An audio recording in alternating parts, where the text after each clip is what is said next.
Hey guys, आज का इस वीडियो में हम लोग बात करने वाले हैं कैंडलस्टिक पैटर्न के ऊपर।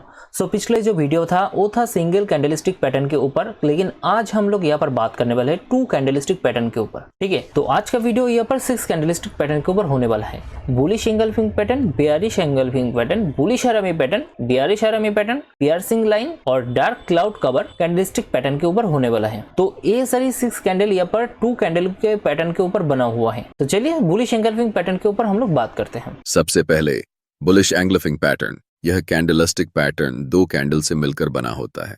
यह कैंडलस्टिक पैटर्न एक बुलिश रिवर्सल पैटर्न है, मतलब प्राइस पहले डाउन ट्रेंड में रहती है और बॉटम में यह कैंडलस्टिक पैटर्न बनती है। बुलिश एंगल्फिंग पैटर्न बनने के बाद प्राइस वहां से ऊपर की तरफ आने लगती है, यानी कि प्राइस का ट्रेंड चेंज होकर डाउन ट्रेंड से अप ट्रेंड हो जाती है। इस पैटर्न की पहली कैंडल सामान्यतः एक छोटी रेड कैंडल होती है और दूसरी कैंडल एक बड़ी ग्रीन बुलिश कैंडल होती है।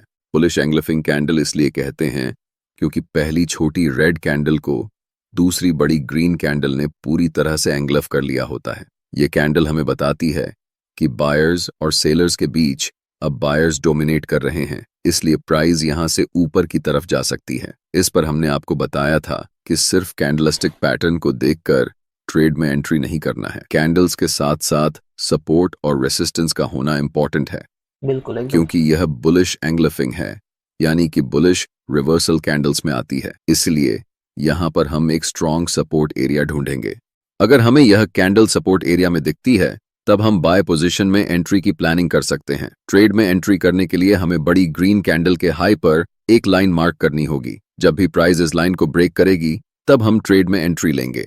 हमारा स्टॉप लॉस उस कैंडल के लो पर होगा और टारगेट नियरेस्ट रेसिस्टेंस लेवल। यहाँ पर हमने आपको सपोर्ट का उदाहरण देकर बताया कि कैसे ट्रेड में एंट्री करना है। आप सपोर्ट की जगह ट्रेंड लाइन का भी इस्तेमाल कर सकते हैं, क्योंकि दोनों का फंक्शन सेम ही होता है। चलिए अब हम लाइव एग्जाम्पल की मदद से समझते हैं। गाइस, बुलिश एंगल्फिंग पैटर्न का आप लोग एंट्री और आपका स्टॉप लॉस यहाँ पर समझ लिया। अभी यहाँ पर समझो, आपको बस एक चीज याद रखना है, यहाँ पर आपको सपोर्ट और रेजिस्टेंस को याद में रखते हुए ये ट्रेड लेना है। ठीक है, जब भी मार्केट में ये पैटर्न सपोर्ट लाइन के पास बनेगा, तब आपको ये देखना है, मतलब यहाँ पर दोनों तरह का कन्फर्मेशन आपको मिल रहा है। फर्स्ट कन्फर्मेशन यहाँ पर सपोर्ट लेवल के पास बन रहा है, सेकेंड कन्फर्मेशन है कैंडलस्टिक का कन्फर्मेशन। तो कैंडलस्टिक यहाँ पर बनने के बाद जब भी कैंडलस्टिक का हाई ब्रेक होगा, बस आपको एंट्री यहाँ पर बन जाता है।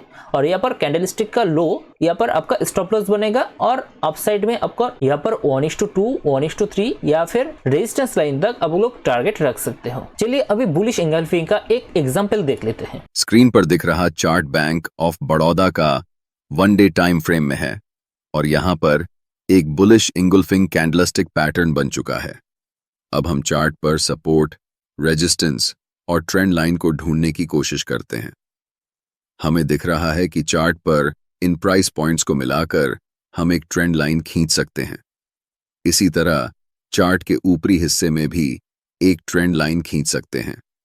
बिल्कुल, यहाँ पर दोनों तरह का एक पैटर्न क्रिएट हुआ है। बुलिश एंगल्फिंग कैंडल के पास नीचे एक महत्वपूर्ण सपोर्ट है और दूसरी अपर ट्रेंड लाइन को ब्रेक करके ऊपर में क्लोज हुई है। इस सिचुएशन में ट्रेड लेने के लिए हमारे पास 2 मुख्य कारण हैं। पहला कि यहां पर एक महत्वपूर्ण ट्रेंड लाइन का ब्रेकआउट हुआ है और दूसरा कि यह कैंडल बुलिश एंगल्फिंग कैंडल है। बिल्कुल, ट्रेड में एंट्री करने के लिए हम बुलिश एंगल्फिंग कैंडल के हाई पर एक लाइन मार्क करेंगे। नेक्स्ट टाइम जब भी प्राइस इस लाइन को ब्रेक करेगी, तब हम ट्रेड में एंट्री लेंगे। हमारा स्टॉप लॉस सपोर्ट एरिया के नीचे होगा और टारगेट के लिए हम नियरेस्ट रेजिस्टेंस को रखेंगे। ऐसे ट्रेड की एक्यूरेसी हमेशा अच्छी होती है। गाइस, यहाँ पर आप लोगों ने देखा किस तरह से आप लोग सपोर्ट लाइन के पास इस तरह का पैटर्न ढूंढने के बाद आप लोग एक एंट्री ले सकते हो और किस तरह से आपका स्टॉप लॉस बनेगा और किस तरह से आप लोग यहाँ पर आपका टारगेट रख सकते हो। ठीक है, मिनिमम आपको रिस्क एंड रिवॉर्ड 1:2 या फिर 1:3 के लिए जाना ही है और ऊपर की तरफ आपको रेजिस्टेंस लाइन देखना है, रेजिस्टेंस लाइन कहाँ पर है और उस हिसाब से आपको टारगेट यहाँ पर फिक्स करना है। ठीक है, तो फिर गाइस चलिए next candle bearish engulfing pattern को कैसे ट्रेड करना चाहिए, चलिए देखते हैं। अब हम बात करते हैं बेयरिश एंगल्फिंग पैटर्न की। यह पैटर्न बुलिश एंगल्फिंग के जस्ट अपोजिट होता है। यह भी एक बेयरिश रिवर्सल कैंडलस्टिक पैटर्न है। जैसा कि आपको पता है कि यह कैंडल भी 2 कैंडल से मिलकर बनती है। पहली candle small bullish green candle होती है और दूसरी कैंडल एक लंबी रेड कैंडल होती है। ये कैंडल चार्ट पर टॉप पर बनती है। इस कैंडल के पहले प्राइस अप ट्रेंड में होती है और जब बिल्कुल यह कैंडल फॉर्म होती है, यह संकेत होता है कि प्राइस अब यहां से नीचे की तरफ जा सकती है। बिल्कुल इस कैंडल की फॉर्मेशन हमें बताती है कि बायर्स और सेलर्स के बीच हुई लड़ाई में सेलर्स ने बायर्स को हराकर अपना दबदबा कायम कर लिया है। बेयरिश इंगुल्फिंग पैटर्न चार्ट पर पहचानने के लिए हमें पहले कैंडल की विक को कंसिडर नहीं करना होता है। हम सिर्फ पहले कैंडल की बॉडी को कंसिडर करते हैं और जब दूसरी कैंडल पहली वाली कैंडल की बॉडी को पूरी तरह से एंगुल्फ कर लेती है, तब हम उसे इंगुल्फिंग कैंडल कहते हैं। यही कंडीशन बुलिश इंगुल्फिंग कैंडल में भी होती है और बेयरिश इंगुल्फिंग कैंडल में भी। अगर यह कैंडल किसी महत्वपूर्ण रेजिस्टेंस एरिया या फिर रेजिस्टेंस ट्रेंड लाइन पर बनती है, तो हमारे लिए यह एक महत्वपूर्ण डाउनसाइड यानी सेल ट्रेड अपॉर्चुनिटी होती है। Guys, bearish engulfing pattern basically bullish engulfing pattern का पूरा उल्टा है। यहाँ पर बुलिश इंगल्फिंग पैटर्न क्या है? बुलिश इंगल्फिंग पैटर्न सबसे पहले आपको रेड कैंडल बनेगा, छोटा सा रेड कैंडल बनेगा, उसके बाद एक बड़ा सा ग्रीन कैंडल बनेगा। तो ये कहाँ पर बनना चाहिए? ये आपको सपोर्ट लेवल के पास बनना चाहिए, ठीक है। और यहाँ पर बियरिश इंगल्फिंग पैटर्न बेसिकली क्या है? बियरिश इंगल्फिंग पैटर्न यहाँ पर सबसे पहले एक ग्रीन कैंडल बनेगा, उसके बाद एक रेड कैंडल बनेगा बड़ा सा। तो ये कहाँ पर बनना चाहिए? ये रेजिस्टेंस लाइन के पास बनना चाहिए, ठीक है। तो जब ये रेजिस्टेंस लाइन के पास ये पैटर्न क्रिएट होगा, बेयरिश इंगल्फिंग पैटर्न, ये आपको क्या इंडिकेट कर रहा है? यहाँ पर इंडिकेट करने की कोशिश कर रहा है मार्केट में अभी सेलर्स भारी है, तो मार्केट यहाँ से आपको नीचे की साइड जा सकता है, ठीक है। सो गाइस, चलिए अभी एक एग्जांपल के साथ समझते हैं। इस कैंडल को ट्रेड करने के लिए बैंक ऑफ बड़ौदा के चार्ट पर नजर डालते हैं। यह चार्ट 1 डे टाइम फ्रेम में है। चार्ट पर यह प्राइस लेवल एक महत्वपूर्ण रेजिस्टेंस लेवल है और इस रेजिस्टेंस लेवल पर हमें एक बेयरिश इंगुल्फिंग कैंडलस्टिक पैटर्न फॉर्म होता नजर आ रहा है। परफेक्ट। यहाँ हमारे पास दो कंफर्मेशन है। पहला कि यह एक महत्वपूर्ण रेजिस्टेंस लेवल है और दूसरा कि यहाँ बेयरिश इंगुल्फिंग पैटर्न बना हुआ है। ट्रेड लेने के लिए हम कैंडल की लो पर मार्क करेंगे। अगर नेक्स्ट कैंडल या आने वाली कोई भी कैंडल इस लाइन को ब्रेक करेगी तो हम सेल ट्रेड में एंट्री लेंगे। ट्रेड में हमारा स्टॉप लॉस रेजिस्टेंस लेवल के ऊपर होगा और टारगेट पहले सपोर्ट एरिया में होगा। तो गाइस, ये एग्जांपल में आपको क्या देखने को मिला? यहाँ पर आपको देखने को मिला मार्केट में रेजिस्टेंस लाइन के पास यहाँ पर बेयरिश एंगल्फिंग पैटर्न बना हुआ है, ठीक है। इसके बाद बेयरिश एंगल्फिंग पैटर्न का जब भी लो ब्रेक हुआ, आपको यहाँ पर एक एंट्री बनता है और आपका टारगेट कहाँ था होगा? टारगेट आपको सपोर्ट लेवल के पास होगा या फिर 1:2 1:3 हिसाब से आपका रिस्क एंड रिवॉर्ड यहाँ पर आपका टारगेट होगा, ठीक है। तो आपको स्टॉप लॉस कहाँ पर बन रहा है? इस कैंडलस्टिक पैटर्न का लो आपका स्टॉप लॉस बनेगा और नीचे की साइड आपका सपोर्ट लाइन के पास टारगेट बनेगा, ठीक है। सो आज का थर्ड कैंडलस्टिक पैटर्न है बुलिश हरामी पैटर्न। चलिए देखते हैं। नेक्स्ट कैंडल की बात करें तो ये है बुलिश हरामी कैंडल पैटर्न। जैसा कि आपको दिख रहा है, पैटर्न में 2 कैंडल्स होते हैं और ये इंडिकेट करता है कि डाउन ट्रेंड अब खत्म हो चुका है और इस कैंडल के बाद यहां से अप ट्रेंड शुरू होने वाला है। इस कैंडल का हरामी शब्द जापानी भाषा से लिया गया है, जिसका मतलब होता है प्रेग्नेंट वुमेन, और इसका सिर्फ एक रीजन है कि बुलिश हरामी पैटर्न का ग्राफिक रिप्रेजेंटेशन एक प्रेग्नेंट वुमेन जैसा दिखता है एकदम। इस कैंडल में पहली कैंडल बड़ी बेयरिश रेड कैंडल होती है और यह कैंडल बियर स्टैंड का हिस्सा होती है, और इसके बाद अगली कैंडल स्मॉल ग्रीन कैंडल होती है जिसकी बॉडी प्रीवियस कैंडल के मुकाबले बहुत छोटी होती है और इस कैंडल की अपर और लोअर वीक भी छोटी होती है। दूसरी कैंडल की बॉडी प्रीवियस कैंडल की बॉडी के अंदर होती है। आदर्श रूप में इस पैटर्न की पहली कैंडल दूसरी कैंडल से 4 गुना ज्यादा बड़ी होती है। यह पैटर्न तब अच्छे से काम करता है जब इस पैटर्न की सेकंड कैंडल, जो कि ग्रीन होती है, उसकी वीक बहुत छोटी हो। यह पैटर्न हमें बताता है कि बायर्स और सेलर्स के बीच हुई लड़ाई में बायर्स मजबूत नजर आ रहे हैं और यह हमारे लिए संकेत हो सकता है कि प्राइस अब यहां से ऊपर जा सकती है। लेकिन ऐसी सिचुएशन में ट्रेड लेना हमारे लिए रिस्की होता है जब तक प्राइस इस पैटर्न की पहली बड़ी रेड कैंडल की हाई को ब्रेक न कर दे। इसलिए ट्रेड एंट्री क्राइटेरिया को ध्यान से समझना चाहिए। पहली बात कि यह candle important support level area या फिर ट्रेंड लाइन पर होना चाहिए। ट्रेड में एंट्री करने के लिए दूसरी बात, कैंडल के हाई पर एक लाइन मार्क करेंगे। अगर प्राइस फ्यूचर में कभी भी इस लाइन को ब्रेक करेगी तभी हम ट्रेड में एंट्री लेंगे। ट्रेड में एंट्री लेने के बाद हमारा स्टॉप लॉस सपोर्ट एरिया के नीचे होगा और टारगेट नियरेस्ट रेजिस्टेंस लेवल। इस तरह से अगर हम ट्रेड में एंट्री करेंगे तो हमारी ट्रेड की एक्यूरेसी अच्छी होगी। सो ये बुलिश हरामी पैटर्न बेसिकली एक मदर एंड बेबी कैंडल है, ठीक है। So basically bullish harami pattern एक मदर एंड बेबी कैंडल है, ठीक है। तो इस कैंडल में प्रेग्नेंट वुमेन, मतलब जो रेड कैंडल है, बड़ा सा रेड कैंडल, इसको मदर कैंडल बोला जाता है, और जो छोटा कैंडल है इसको बेबी कैंडल बोला जाता है, ठीक है। तो चार्ट के ऊपर जब भी इस तरह का पैटर्न क्रिएट होगा और सपोर्ट लेवल के पास क्रिएट होगा, तब इस पैटर्न बहुत ही अच्छा तरीके से यहाँ पर काम करता है, ठीक है। तो देखो चार्ट के ऊपर आपको जब भी ये मदर कैंडल का हाई ब्रेक होगा, तब हम यहाँ पर एंट्री करेंगे, और हमारा यहाँ पर एग्जिट क्या होगा, एग्जिट हमारा यहाँ पर नियरेस्ट रेजिस्टेंस लाइन के पास हमारा यहाँ पर टारगेट होगा, ठीक है। तो नीचे के साइड जो स्टॉप लॉस बनेगा, स्टॉप लॉस कौन सा बनेगा, जो मदर कैंडल का लो होगा या फिर बेबी कैंडल का लो होगा, जो सबसे नीचे होगा उस कैंडल का लो यहाँ पर हमारा स्टॉप लॉस बनेगा, ठीक है। आपको बस इस पैटर्न के अंदर एक चीज ध्यान से ख्याल करना है, वो मदर कैंडल के अंदर बेबी कैंडल यहाँ पर बॉडी क्लोज होना चाहिए, ठीक है। मदर कैंडल के बाहर में बॉडी नहीं क्लोज होना चाहिए बेबी कैंडल का, ठीक है। तो गाइस नेक्स्ट फोर्थ कैंडल की तरफ चलते हैं बेयरिश हरामी पैटर्न के ऊपर। नेक्स्ट कैंडल है बेयरिश हरामी कैंडल। यह कैंडल मार्केट के टॉप पर बनता है और संकेत देता है कि प्राइस अब यहां से नीचे जाने वाली है। बिल्कुल। इस कैंडल के बनने से पहले प्राइस अप ट्रेंड में होती है,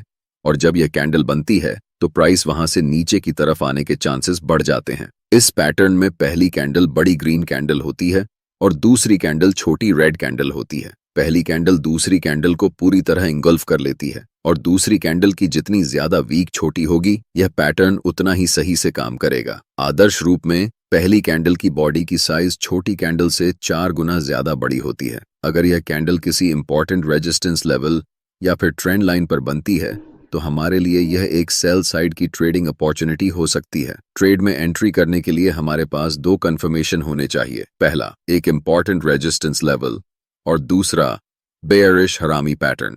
जब चार्ट्स पर इस कैंडल की फॉर्मेशन कंप्लीट हो जाए, तब हम कैंडल के लो पर एक लाइन मार्क करेंगे, और जब प्राइस उस कैंडल के लो को ब्रेक करेगी, तब हमें ट्रेड में एंट्री करनी है। हमारा स्टॉप लॉस रेजिस्टेंस एरिया के ऊपर होगा और टारगेट पहले सपोर्ट लेवल। यह कैंडल बताती है कि पहले बायर्स स्ट्रेंथ थे, लेकिन अब सेलर्स के पास भी मार्केट कंट्रोल आ रहा है, जिसके कारण प्राइस नीचे जा सकती है। So guys bearish harami pattern bullish harami pattern का बिल्कुल उल्टा है, ठीक है। बुलिश हरामी पैटर्न कहां पर बनता है, सपोर्ट लेवल के पास। बेयरिश हरामी पैटर्न कहां बनना चाहिए, रेजिस्टेंस लेवल के पास, ठीक है। बुलिश हरामी पैटर्न का मदर कैंडल बनना चाहिए रेड, और बेबी कैंडल बनना चाहिए ग्रीन, और यहाँ पर बेयरिश हरामी पैटर्न का पहला कैंडल बनना चाहिए ग्रीन और बेबी कैंडल बनना चाहिए रेड। तो यहाँ पर एक नोट करने की वाली बात है, मैं यहाँ पर ध्यान से सुनो। जो बेबी कैंडल है, बेबी कैंडल कभी भी ग्रीन या फिर रेड दोनों ही बन सकता है, ठीक है। मतलब आपको मदर कैंडल भी ग्रीन और बेबी कैंडल भी ग्रीन बनते हुए दिखाई दे सकता है, या फिर आपको मदर कैंडल भी रेड और बेबी कैंडल भी रेड बनने को दिखाई दे सकता है, ठीक है। यहाँ पर आपको देखना है मदर कैंडल के बॉडी के अंदर आपको बेबी कैंडल का पूरा बॉडी आना चाहिए। तो बेयरिश हरामी पैटर्न आपको रेजिस्टेंस लाइन के पास बनना चाहिए, और यहाँ पर आपको एंट्री कैसे लेना है, जब भी यहाँ पर मदर कैंडल का लो ब्रेक होगा, तब आपको एंट्री लेना है, और आपको स्टॉप लॉस कहां पर रखना है, रेजिस्टेंस लाइन के ऊपर, और आपको टारगेट कहां तक रखना है, यहाँ पर सपोर्ट लाइन के पास आपको यहाँ पर टारगेट रखना है। सो गाइस चलिए अगला 2 लास्ट कैंडलस्टिक पैटर्न के बारे में बात कर लेते हैं। पियर्सिंग लाइन पैटर्न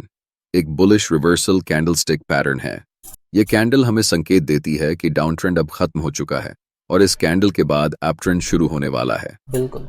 पैटर्न की पहली कैंडल एक लंबी रेड कैंडल होती है, जो कि मार्केट में पहले से चल रहे डाउन ट्रेंड का हिस्सा होती है। इसके ठीक बाद अगली कैंडल एक स्ट्रॉन्ग ग्रीन कैंडल होती है, जिसकी ओपनिंग नीचे होती है, लेकिन क्लोजिंग प्रीवियस कैंडल के 50% के ऊपर होती है। अगर चार्ट्स में दूसरी कैंडल की वॉल्यूम पहली कैंडल से ज्यादा हो, तो यह माना जाता है कि बायर्स स्ट्रांग हैं और अधिक क्वांटिटी में ट्रेड में एंट्री ले रहे हैं। यह कैंडल संकेत देती है कि सेलर्स और बायर्स के बीच बायर्स मार्केट को डोमिनेट करने वाले हैं और प्राइस यहां से ऊपर जाने वाली है। बिल्कुल। चूंकि यह बुलिश रिवर्सल कैंडलस्टिक पैटर्न है, इस ट्रेड को करने के लिए यह कैंडल एक इंपॉर्टेंट सपोर्ट लेवल एरिया या फिर ट्रेंड लाइन पर होनी चाहिए। ट्रेड में एंट्री के लिए दूसरी कैंडल के हाई पर मार्क करेंगे, और जब भी नेक्स्ट कैंडल इस लाइन को ब्रेक करके ऊपर निकलेगी, तब हम ट्रेड में एंट्री करेंगे। हमारा स्टॉप लॉस सपोर्ट एरिया के नीचे होगा और पहला टारगेट फर्स्ट रेजिस्टेंस लेवल पर होगा, या फिर 1:2। इस कैंडल का जस्ट ऑपोजिट है डार्क क्लाउड कवर पैटर्न। यह कैंडल चार्ट्स के टॉप पर बनता है और संकेत देता है कि अप ट्रेंड अब खत्म हो चुका है और इस कैंडल के बाद डाउन ट्रेंड शुरू होने वाला है। इस पैटर्न की पहली कैंडल एक बड़ी ग्रीन कैंडल होती है, बिल्कुल, पहले से चल रहे अप ट्रेंड का हिस्सा होती है। पैटर्न की दूसरी कैंडल एक स्ट्रॉन्ग बेरिश रेड कैंडल होती है, जो कि साइज में पहली कैंडल से छोटी होती है। दूसरी कैंडल की क्लोजिंग पहली कैंडल के 50% के नीचे होती है। अगर दूसरी कैंडल की वॉल्यूम पहली कैंडल से ज्यादा हो तो ये माना जाता है कि सेलर्स मार्केट में एग्रेसिवली इंटर कर रहे हैं और मोस्ट प्रोबेबली प्राइस अब यहां से नीचे जाने वाली है। ट्रेड में एंट्री करने के लिए हम दूसरी कैंडल के लो पर एक लाइन मार्क करेंगे और जब भी अगली कैंडल इस लाइन को ब्रेक करेगी तब हम सेल साइड ट्रेड में एंट्री करेंगे। हमारा स्टॉप लॉस रेजिस्टेंस लेवल के ऊपर होगा और टारगेट पहले सपोर्ट एरिया पर होगा। यह था 2 कैंडलस्टिक पैटर्न्स के अंतर्गत कुल 6 candlestick pattern. So guys, bullish army pattern और बेयरिश आर्मी पैटर्न के तरह ही यहाँ पर डार्क क्लाउड कवर पैटर्न और पियर्सिंग लाइन पैटर्न दोनों ही सेम है, ठीक है। उसी तरह बस यहाँ पर आपको देखना है एक स्ट्रॉन्ग कैंडल के बाद जो नेक्स्ट कैंडल अगला कैंडल बनाएगा वो उल्टा रिवर्सल पैटर्न होना चाहिए। मतलब ग्रीन कैंडल अगर स्ट्रॉन्ग ग्रीन कैंडल बनता है तो उसके बाद एक स्ट्रॉन्ग रेड कैंडल बनना चाहिए। मतलब जो रेड कैंडल बनेगा तो ग्रीन कैंडल का 50% के ऊपर यहाँ पर क्लोजिंग आना चाहिए, ठीक है। यही कॉन्सेप्ट है। तो अब तक आप लोगों ने पूरी तरह से 6 कैंडलस्टिक पैटर्न के बारे में समझ ही लिया। सो गाइस, आपको बस एक चीज ध्यान रखना है, आपको बस देखना है सपोर्ट लाइन के पास बन रहा है या फिर रेजिस्टेंस लाइन के पास, ठीक है। अब तक के जो सारी कैंडलस्टिक पैटर्न के बारे में सीखा तो ये कैंडलस्टिक पैटर्न को सपोर्ट लाइन के पास बनना चाहिए और रेजिस्टेंस लाइन के पास बनना चाहिए, ठीक है। अगर सही कैंडल सही जगह बनता है तो ही हम लोगों को प्रॉफिटेबल यहाँ पर परफेक्ट एंट्री बनेगा और हम लोग यहाँ पर प्रॉफिटेबल के रेशियो बहुत ही ज्यादा होगा। अगर हम लोग यहाँ पर रेजिस्टेंस लाइन या फिर सपोर्ट लाइन को ना देख के यहाँ पर कैंडलस्टिक को देखकर ट्रेड लेते हैं तो मैक्सिमम चांसेस होगा हमारा स्टॉप लॉस यहाँ पर हिट हो जाए, ठीक है। और लास्ट में और एक बात आपको नोट में रखना है, ये कैंडलस्टिक पैटर्न छोटा टाइम फ्रेम में हो सकता है आपको स्टॉप लॉस हिट करवा दे, लेकिन आप अगर 1 आवर या फिर 4 आवर या फिर 1 डे टाइम फ्रेम पे देखते हो तो फिर आपको देखने को मिलेगा बहुत ही ज्यादा एक्यूरेसी इसका अच्छा है। So guys, next 3 candlestick pattern के बारे में हम लोग अगले वीडियो में सीखेंगे, तो इसके लिए चैनल को सब्सक्राइब करके रखो। सो वीडियो कैसा लगा नीचे जरूर कमेंट करके बताना और अगर पसंद आया वीडियो तो जरूर एक लाइक कर देना। सो वीडियो यहाँ तक देखने के लिए सभी को शुक्रिया।